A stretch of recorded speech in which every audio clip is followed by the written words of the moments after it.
पाहायला मिळतंय। पोलिसांकडून या आंदोलकांना थांबवण्याचा प्रयत्न होतोय, बॅरिकेडिंग करण्यात आलेला आहे आणि आंदोलकांना पुढे जाऊ दिलं जात नाही। मात्र विधान भवनाकडे जाण्यासाठी आंदोलक आग्रही असल्याचं पाहायला मिळतंय। बेरोजगारीसह विविध समस्यांसाठी काँग्रेसच्या NSUI या संघटनेचं हे आंदोलन सुरू झालेलं आहे।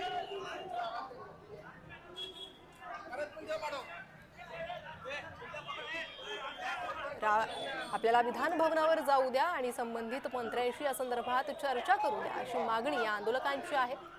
मात्र पोलिसांनी रस्त्यातच या आंदोलकांना रोखलेलं आहे। पुन्हा एकदा या संदर्भात माहिती घेण्यासाठी जाणार आहोत आमचे प्रतिनिधी तेजस मोहतुरे यांच्याकडून। तेजस, आंदोलकांची काय मागणी आहे आणि पोलिसांचं त्यावर काय म्हणणं आहे? नक्कीच आपण जर बघितलं असेल तर काँग्रेस प्रणिता ही विद्यार्थी संघटना आहे आणि आपल्या वेगवेगळ्या मागण्याला घेऊन जे आहे विधान भवनात त्यांनी मोर्चा काढलेला का सध्याच्या घडीला जर बघितलं तर का मोर्चा आहे आक्रमक झालेला आहे। बेरोजगारांना रोजगार भत्ता द्यावा, देवाभाऊ फक्त नावाचे देवाभाऊ नाही तर यांनी नागपुरातील जे बेरोजगारांना रोजगार देण्यासाठी राज्यातील जे विद्यार्थ्यांना रोजगार भत्ता ही मागणी असते आणि सध्या जर बघितलं असेल तर संपूर्ण आंदोलकांना जे आहे ते पोलिसांनी इथे थांबवलं आहे। आपण बघू शकता की पोलीस यांना बचाव करतायत विधान भवनापर्यंत जाण्यासाठी आणि संपूर्ण जे बॅरिकेड ठेवा आहे ते संपूर्ण नेहमीसाठी कार्यकर्ता चढलेले आहेत। काही कार्यकर्त्यांना ज्या जखमा सुद्धा झाल्या आपण बघू शकतो कशा प्रकारे पोलिसांसोबत जे आहे ते या संपूर्ण कार्यकर्ता जे आहेत पाठीमागे सुरू आहे आणि या आंदोलन पुढे जाण्यासाठी जे आहे ते पोलिसांचे कार्यकर्ते ज्या समोर करतात आहे। आपण बघू शकता की असं आंदोलन जे आहे सध्या नागपुरात जे आहे आक्रमक रूप घेतलेलं आहे आणि या संपूर्ण आंदोलनाची जे दखल राज्य सरकार घेते ती राज्य सरकारचे मंत्री घेतात काही सुद्धा पाहणं महत्त्वाचं आहे। तेजस, काही मधला रस्ता पोलिसांकडून चर्चेच्या माध्यमातून काढला जातोय का? कारण आंदोलक प्रचंड आक्रमक झाल्याचं पाहायला मिळतंय। पोलिसांकडून समजूत घातली जाते का? नक्कीच आपण जर बघितलं असेल तर येथील पोलीस आयुक्त यांनी सुद्धा इथं संपूर्ण आंदोलकांना समजूत काढलेली आहे।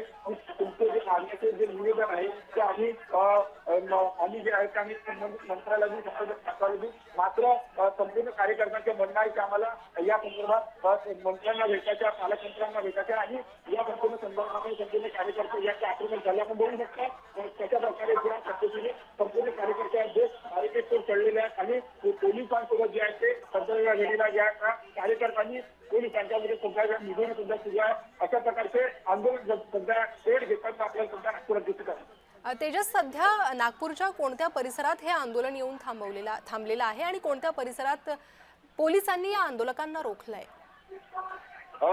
विधान भवनाच्या नाक्यावरच्या अंतरावर हा संपूर्ण आंदोलन पुढे म्हणजे 500 मीटरचा दूर LIC चौक आहे। त्या ठिकाणी संपूर्ण आंदोलन एकवटलेलं आणि आंदोलकांना जे आहे ते विधान भवनावर जायचं आहे। त्यासाठी जर बघितलं असेल तर संपूर्ण बॅरिकेड्स आहे, पोलिसांचा सगळा बंदोबस्त या ठिकाणी लावलेला पाहिजे। किमान इथे सुंदर ते 150 पोलीसवाले या ठिकाणी थांबलेले आणि आंदोलकांना पुढे जाण्यासाठी जे आहे ते पोलिसांनी मदत केलं। जी तेजस, पुन्हा एकदा तुमच्याकडे येणार आहे। सध्या दृश्य आपण पाहतोय पोलिसांकडून या आंदोलकांची समजूत काढण्याचा प्रयत्न होतोय, बॅरिकेडिंग करण्यात आलेली आहे आणि आंदोलकांना रोखण्यात आलेलं आहे। जोरदार घोषणाबाजी आंदोलकांकडून होते। युवांच्या विविध प्रश्नांसाठी हे आंदोलन काढण्यात आल्याची माहिती समोर येते। काँग्रेसच्या NSUI संघटनेचं हे आंदोलन आहे। हिवाळी अधिवेशन नागपुरात सुरू आहे आणि त्याच पार्श्वभूमीवर विविध मोर्चे निघतायत। सरकारवर दबाव निर्माण करण्यासाठी हे मोर्चे काढण्यात येत आहेत। अशात काँग्रेसच्या NSUI संघटनेनं तरुणांच्या प्रश्नासाठी हे आंदोलन काढलेलं आहे। बेरोजगारी तशाच इतरही समस्या तरुणांना सध्या भेडसावत आहेत आणि त्याचमुळे काँग्रेसनं हे आंदोलन काढल्याचं बोललं जात आहे। पोलिसांकडून आंदोलकांची समजूत घालण्याचा प्रयत्न केला जातोय। तेजस, या आंदोलनासंदर्भात सरकारकडून प्रशासनाकडून काही दखल घेण्यात आलेली आहे का आणि कोणी चर्चेला येणार आहे का अशी काही माहिती? चर्चेसाठी संपूर्ण कार्यकर्त्यांनी जे आहे ते शिष्टमंडळाला पाठवलेले आहे। मात्र जर बघितलं असेल तर या पद्धतीने आता आंदोलन आक्रमक झालेलं आहे। काही कार्यकर्ते ज्या पदाधिकारी आहेत ते कार्यकर्त्यांनी समजूत सुद्धा काढण्याचे प्रयत्न सुरू आहे कारण की काही कार्यकर्त्यांना आंदोलनाच्या दरम्यान जे आहे ते जखमी सुद्धा झाली। त्यामुळे जे आहे शिष्टमंडळ या ठिकाणी येईल आणि त्यानंतर या संपूर्ण आंदोलनात निवेदन सुद्धा पाहणं महत्वाचं आहे। माझ्यासोबत काँग्रेसचे काही कार्यकर्त्यांची जाऊया काय एका अर्थाची मागणी आहे? ते काय विद्यापीठ आणि कॉलेजच्या निवडणुका झाल्याच पाहिजे। राजकारणामध्ये राजकीय जागरूकता नसल्यामुळे कारण कॉलेज निवडणूक या जातीवाद्यांनी बंद केलेले, स्कॉलरशिप बंद केलेले कारण हे पेशवाई सरकार आहे। आपण बघू शकतो काय कार्यकर्ते काय मागणी आहे तुमची, काय मागणी? महाराष्ट्रामध्ये खूप वर्षापासून छात्र निवडणूक झालेली नाही आहे ऍडमिनिस्ट्रेशन युनिव्हर्सिटीचे जेवढेही आहे सगळे करप्ट झालेले आहे. करप्ट ऍडमिनिस्ट्रेशनमुळे कोटी बजेट दरवर्षी येतं, पण एकही मुलांचं वसतिगृह बनलं जात नाही. मला तुम्ही सांगा, आमच्या गव्हर्नमेंट कॉलेजेस मध्ये जर शास्त्री म्हणतात आहे की तुम्हाला 5,000च्या फीस मध्ये एवढी सिम्बायसिस सारखी फॅसिलिटी नाही भेटू शकत, म्हणजे काय? गरीब माणसाच्या मुलांनी शिक्षण नाही घ्यायचं? तुम्ही आम्हाला सांगा की जर महाराष्ट्रामध्ये निवडणूक झाली, महाराष्ट्राच्या युनिव्हर्सिटीज मध्ये आमचे विद्यार्थी पोहोचले, तर जशी दिल्लीमध्ये चळवळ होते विद्यार्थ्यांच्या नावानी, तशी महाराष्ट्रात होईल.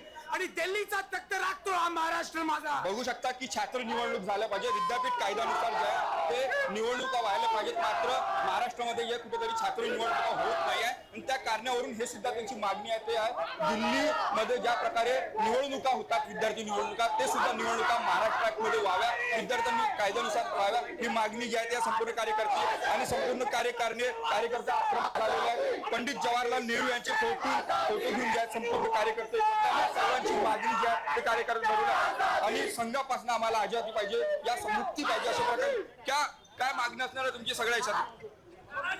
गेल्या मागच्या 10 वर्षापासून स्टुडंट इलेक्शन झालेलं नाहीये.